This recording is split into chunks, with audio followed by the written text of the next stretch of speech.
We all know that one person, don't we guys? The guy who wants to remove the scrums so there's more running rugby. The teenage boy who naively says that Caleb Clark should start at 13 for the All Blacks with Rieko Ioane back at wing. The girl who says that Emily Robinson should start over Marley Packer for England. And of course, the old guy who still has a chip on his shoulder about how drop goals should be banned because of Yanni de Beer. I think it's pretty safe to say that most sports have very vocal minorities who appear to be the loudest because they shout so much about their unpopular opinions. Rugby is of course no different. So for today guys, I'm going to share 10 of my own unpopular opinions on the world of rugby and see how many people actually agree with them. I'm Max, I'm the host here at the Black Jersey, and let's roll the channel intro.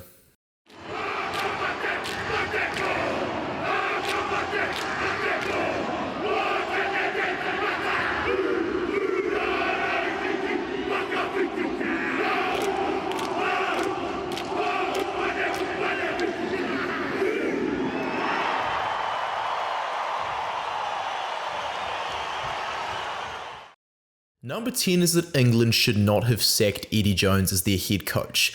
Look guys, I get it. Sometimes what you need to do before a World Cup is get a new head coach in, and it's worked for Australia with Michael Cheika before. It's going to work with Australia and Eddie Jones again. It's always good to get an experienced coach in for a short-term tenure before a World Cup if you're not happy with your previous pick. It worked very well for Wayne Smith as well. Warren Gatland going back to Wales was a good bet, as was of course a few others. The thing is though with England, they didn't have an experienced head coach to come in Eddie Jones's place, and they didn't even go for the best person for the job, who was Richard Cockerell. They went for Steve Borthwick. In a video I collaborated on with a rugby analyst, he said that eventually, one day, Borthwick will be the England coach because he's very smart, but we've instead ended up with a coach who, quite honestly, wasn't ready to take on the job, which is really unfortunate because the country is not short of talent by any means, but it's very short of players who know how to work together, and you need an incredibly experienced coach to gel such a unit together, and simply put, sacking Eddie Jones was not the way to go. Now I'm going to talk about the All Black number 10 jersey. My video about Richie Mo'unga being a better man for the job than Beauden Barrett has aged very well, as has my video about how Beauden is not a 10, he's actually a fullback. Beauden Barrett for his entire career has been deficient in all of the key areas that makes a number 10 a number 10. For example, his game management, his goal kicking, and his tactical kicking. His defense is alright, he's got the best ball handling in the world, but those do not paper over such huge cracks, and Damian McKenzie in Super Rugby this season has become a true 10 at last. For a long time, a lot of people wanted Damian McKenzie to move to 10, but he just needed a bit of time to mature. As we can see through his Super Rugby stats, he has absolutely lit the competition up this year, but at the end of the day, he is still best from the bench, and Mo'unga is the guy who's played the most minutes in the Foster era at 10. Joe Schmidt has designed the All Blacks depth chart so that the second choice spine are all Blues players, with Satutu at 8, Christie at 9, Barrett is the second choice for both 10 and 15. Then for the Chiefs, they're making up the third choice of the spine with Jacobson at 8, Weber at 9, with McKenzie at 10 and 15. However, with that club level cohesion being such a huge factor in the depth chart, I think that they'll have to go for form, and so pick Weber and McKenzie on the bench, leaving Beauden Barrett out entirely is the best way to do everything, because simply put, he's just not playing well right now. As mentioned in the thumbnail as well, the Six Nations is far better than the Rugby Championship. I'm not sure if it's just because there's more teams in the competition, but it's far harder to predict there rather who's actually going to win the competition.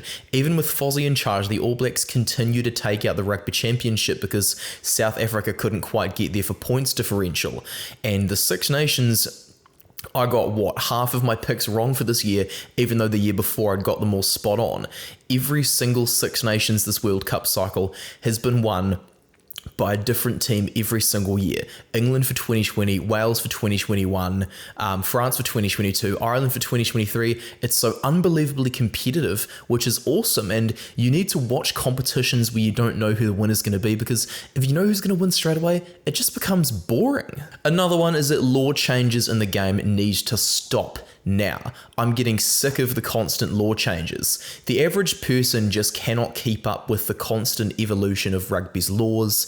Even I find it difficult sometimes. For example, the new Super Rugby laws where, oh no scrum resets, 20-minute red card, it's all ridiculous. I covered all of those in a video about how Super Rugby needs to be abolished, and if you want people to be able to watch the game, you need them to know what's going on the entire time, and all these law evolutions just need to end for the sake of this. Look, there are logical things like the 50-22, the different scrum bind from 10 years ago, but overall I think all the constant law changes are just becoming a detriment to the sport, and nobody can keep up with them if they've got a full-time job and only watch rugby on the weekends. You actually have to actively look for these things like in the news from YouTubers like myself, and it's just got to a point where I'm sick of it. Another one is that the Black Ferns were better than the All Blacks in 2022.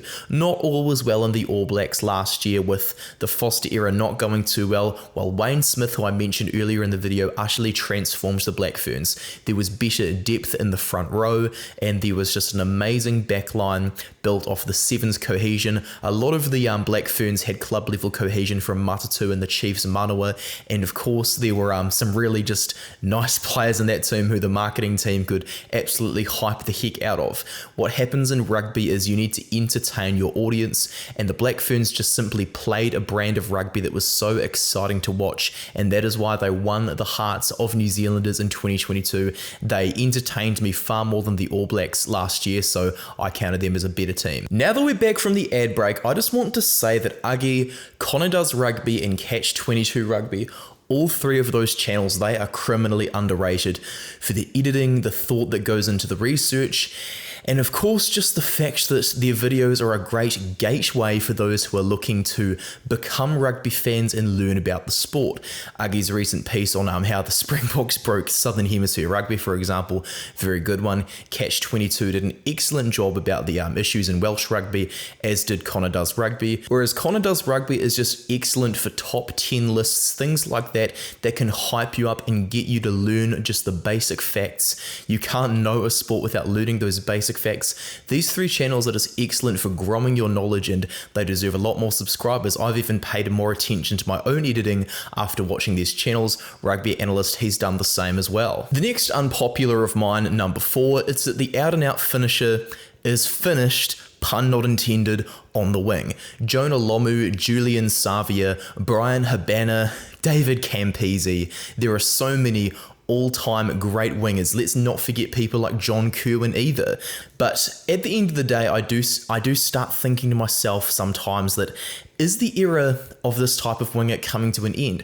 Recently, we've seen France picking a centre on the wing very frequently. This can include Gael Fiku, Yoram Moefana, and Damien Penaud, who has got a crazy high evasiveness rate against opposing tacklers. Mac Hansen and James Lowe, they've also been brought in by the Irish to work as extra distributors. Will Jordan can do the same here at the All Blacks. Makazole Mpimpi's even doing a similar role with South Africa right now. We've also seen guys like Lester Fainga Anuku, Caleb Clark, and Jacob Stockdale just have absolute shockers in the 2020s, whereas Marika Koroibete has become very one-dimensional, for example. The out-and-out winger, I think, is starting to become a thing of the past, with wingers no longer just being forced to sit out wide, wait for the ball. They actually have to go looking for work, because rugby has just evolved into this game where the point of focus is always changing, so sometimes you simply need an extra distributor help out, as I've looked at in previous analysis videos. Now for number 3, this will be a controversial one. I think the upright tackle needs to be encouraged to avoid concussions. Personally, I've had a bit of a bad experience with head injuries myself. This is the reason this channel exists, because simply put, if I was to keep playing, I'd probably have long-term brain damage. So here comes the black jersey. But point is, if you're using the right part of your shoulder to make a tackle and you're hitting around this area of the body about where the lungs are, well, simply put, when you're on the back foot, I found it very helpful for stopping opponents from offloading on the front foot. It was a really useful tool in my arsenal back when I played, as I just bring them backwards with me, just allow them to get further away from the ruck clearance options and let my fellow loose forwards win turnovers. There's also the fact that when you're going really low, chasing after someone, there's a good chance you're going to kiss their knee and get a bit of a bump up here and probably get some whiplash in the neck that will cause your brain to rattle too. That's how concussions are of course caused. You've only got one brain, so injuries to the head, they have been taken very seriously by World Rugby, who have made it so that direct contact to the head with force is a red card as of 2016. But when you're starting to see things like the upright head clash tackles become red cards, I think you're starting to undermine all the work you've previously done. You've now seen the RFU say you cannot tackle higher than the belly. No, because when you're on the back foot, your opponent has so much better of a chance of offloading.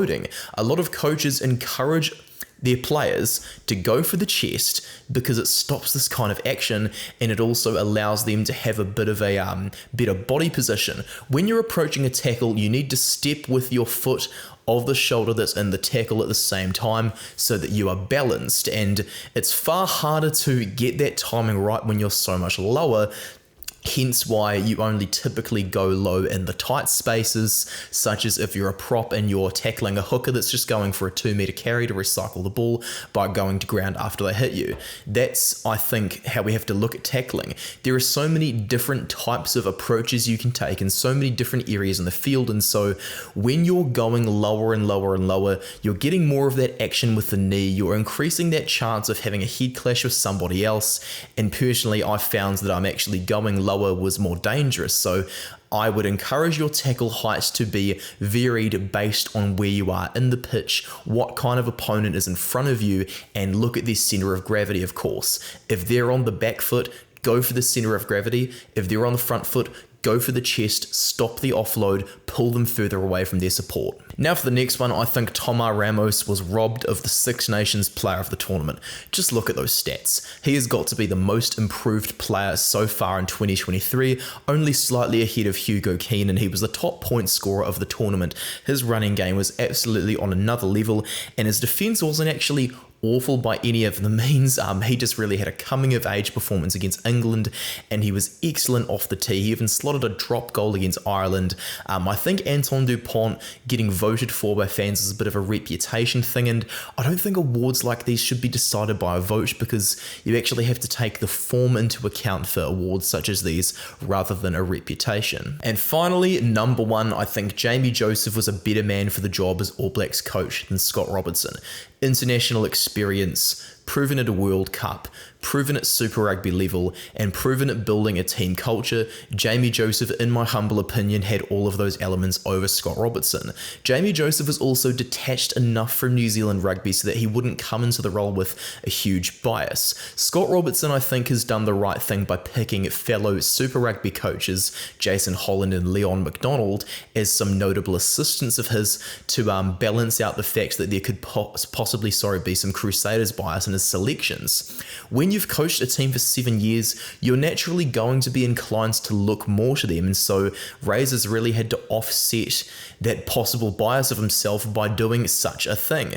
Jamie Joseph, none of the players that he coached back in the Highlanders, as far as I'm aware, are still currently playing in New Zealand aside from Marty Banks, and none of them are playing for the All Blacks right now apart from Aaron Smith, so he would have gone in without just favouring anybody. He'd have gone in looking for form, wanting to build a game plan, plus with the international experience, a bit more of an older coach. I think he was just a better person for the job, but quite frankly, I think New Zealand Rugby wanted to get a guy who was going to last a little bit longer, so they went for the guy in his 40s, and they also wanted to go for a guy that perhaps the players knew a little bit more. Like, they preferred the fact that Ian Foster was an insider, and so maybe the fact that Joseph was based overseas, currently not an All Blacks assistant coach, they possibly felt the players would be more comfortable with Razor, as he already had a leadership group including David Havili, Scott Barrett, Cody Taylor, etc., that he could build the team around. So guys, that concludes my video of unpopular rugby opinions. I have